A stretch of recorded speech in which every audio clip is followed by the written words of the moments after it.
Hello students, today we'll cover the topic domain name system. Domain name system is an hierarchical and decentralized naming system for computer services and other resources connected to the internet, or we can say the private network.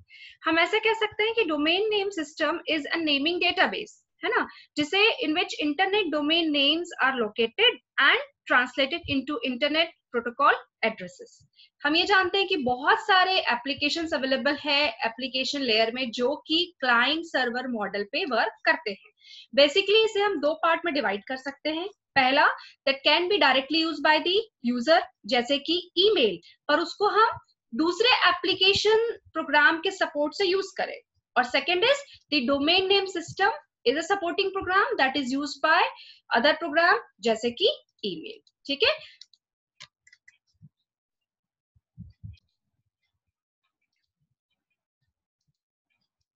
जैसे कि हम diagram के through देख सकते हैं, this diagram shows an example of how a DNS client server program can support an email program to find the IP address of an email recipient. ठीक है. A user of email program may know the email address of the recipient. However, the IP protocol needs the IP address. So, the DNS client's program sends a request to whom? To the DNS server to map the email address to the corresponding IP address. Okay.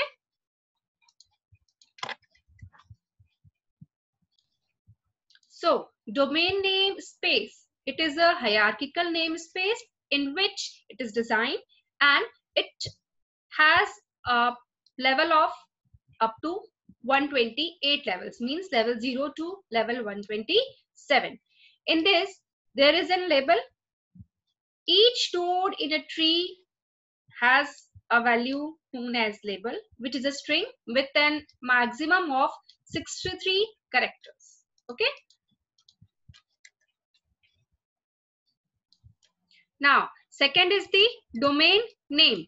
Each node in the tree has a domain name, and a full domain name is a sequence of labels separated by the dots. मतलब दो type की domain name होते हैं. एक होते हैं fully qualified domain name जिसे हम FQDN कहते हैं. दूसरा होता है पार्शियली क्वालिफाइड डोमेन नेम जिसे हम PQDN कहते हैं. Fully qualified domain name, it is a if a label is terminated by the null string, तो हम उसे क्या कहेंगे? Fully qualified domain name. Okay. And if a label is not terminated by the null string, मतलब वो incomplete है, then we call it partially qualified domain name. यहाँ हम एग्जांपल में देख सकते हैं, ये फुली क्वालिफाइड डोमेन नेम है और ये पार्शियली क्वालिफाइड डोमेन नेम है. यहाँ हम देख सकते हैं कि ये जो नल स्ट्रिंग, आखिरी पूरी स्ट्रिंग है हमारी, यहाँ देखिए ये किससे टर्मिनेट की हुई है? नल स्ट्रिंग से, राइट. और यहाँ पे ये इनकम्प्लीट है, that's why we call it the partially qualified domain names. जैसे हमने डोमेन नेम स्पेस में पढ़ा था, domain name is a hierarchical structure with the levels. मतलब ये जो नोड है ये हमारी रूट नोड कहलाती है और ये सारे उसके लेवल 1 कहलाते हैं. Level 0, level 1, level 2 up to level 127 इसके लेवल्स होते हैं.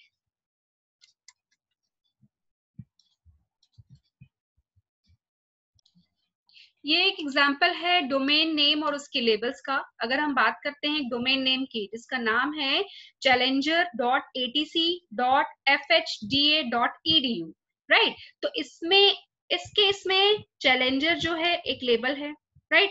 फिर हम उससे ऊपर जाएंगे तो चैलेंजर को अगर हम छोड़ देते तो atc.fhda.edu, तो इसमें atc एक लेबल है, इसमें चैलेंजर जैसे था, राइट. फिर हम उसके ऊपर लेवल में जाएंगे तो ATC को हम छोड़ते हैं fhda.edu, तो fhda is another label, right. फिर हम एक स्टेप ऊपर जाते हैं, आता है हमारा fhda छूट गया, .edu बचा, edu is the another label. तो ये फाइनली हम कहाँ पहुंच गए? रूट नोड पे. This is the domain name and the labels और उसकी हायरार्की इस तरह की होती है. DNS इन दी इंटरनेट की बात करते हैं तो DNS it is an protocol जो कि बहुत सारे अलग अलग प्लेटफॉर्म में यूज किया जाता है और बेसिकली 3 सेक्शंस में डिवाइडेड होता है. पहला होता है जेनरिक डोमेन, दूसरा होता है कंट्री डोमेन और तीसरा होता है इनवर्स डोमेन. ये देखिए डायग्राम में बात करते हैं तो ये हमारा रूट नोड है और ये बेसिकली 3 टाइप्स में डिवाइडेड है, inverse domain, generic domain and the country domain. अब हम लाइन से देखेंगे कि इनवर्स डोमेन क्या होता है, जेनरिक डोमेन क्या होता है और कंट्री डोमेन क्या होता है। This is the example of generic domain.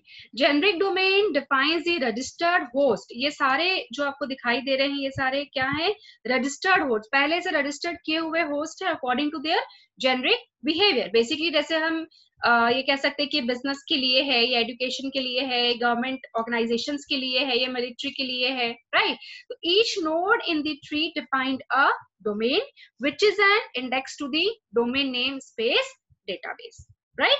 तो जैसे अगर यहाँ लिखा है ये हमारा अगर एड्रेस है chl.atc.fhda.edu, मतलब ये edu क्या है, उसका एक जेनरिक डोमेन कहलाता है, ठीक है।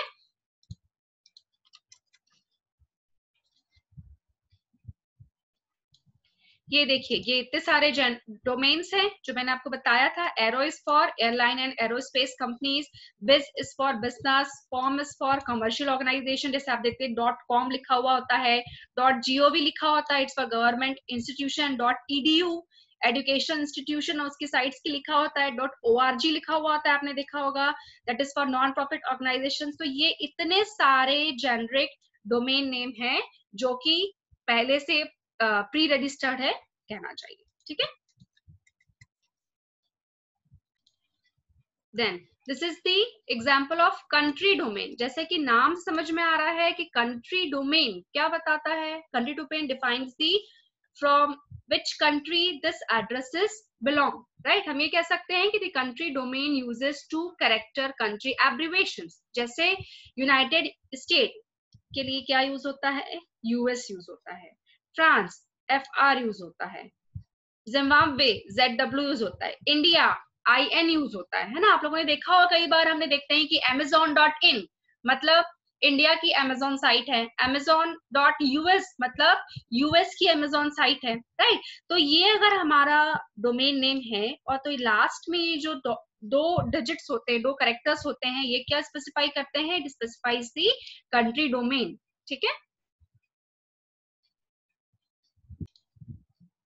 Third is the inverse domain. Inverse domain is used to map an address to a name. मतलब हमारे पास ये अगर एक एड्रेस दिया हुआ है तो इसको नेमिंग कन्वेंशन में कंप्लीट करना, it is the work of inverse domain. अगर हम बात करते हैं रिजोल्यूशन की, तो रिजोल्यूशन क्या होता है कि mapping a name to an address या फिर mapping an address to a name is known as the name address resolution. और इसमें क्या क्या चीजें होती हैं, एक होता है रिजॉल्वर, फिर होता है मैपिंग नेम टू एड्रेस, या हम कहें address to the name, and the recursive resolution. This is all under the resolution. Recursive resolution के बारे में देखा जाए अगर, तो रिकर्सिव रिजोल्यूशन क्या होता है, if a client can ask for a recursive answer from a name server, this means that the resolver expect the server to supply the final answer, and if the particular server, जैसे मान लो इस client ने इसको expect किया कि ये answer दे, तो if this server is the authority for the domain name, it checks its own database and responds, right? If the server is not the other authority, then it sends the request to the another server and waits for the response. Okay, if the parent is the authority, or we can say the updated server, then it responds, otherwise it again sends the query to the another server. So when the query is finally resolved, जैसे कि यहाँ हम देख रहे हैं कि query होते होते यहाँ तक चली गई, राइट। तो when the query is finally resolve, the response, ये आप देख रहे हैं रिस्पॉन्स आ रहा है, the response is travel back until it finally reaches the requesting client. This is known as the recursive solution. Second हम देखते हैं इटरेटिव रिजोल्यूशन। अगर क्लाइंट रिकर्सिव, जो हमने पहले पढ़ा, रिकर्सिव रिजोल्यूशन नहीं चाहता है, राइट, तो मैपिंग किस तरीके से की जाती है, by using the iterative resolution, right. In this, if the server is the authority for the name, right मतलब जैसे क्लाइंट ने रिक्वेस्ट किया और इस सर्वर को अथॉरिटी है तो वो रिस्पॉन्ड करेगा.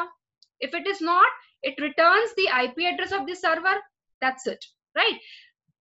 फिर हम ये क्लाइंट क्या करेगा, दूसरे सर्वर से पूछेगा, ठीक है. If it send the answer, अगर उसको अथॉरिटी है तो वो आंसर सेंड करेगा, नहीं तो क्लाइंट तीसरे सर्वर के पास कांटेक्ट करेगा.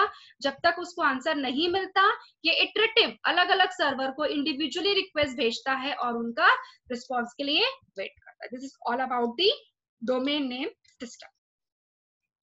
Thank you for today.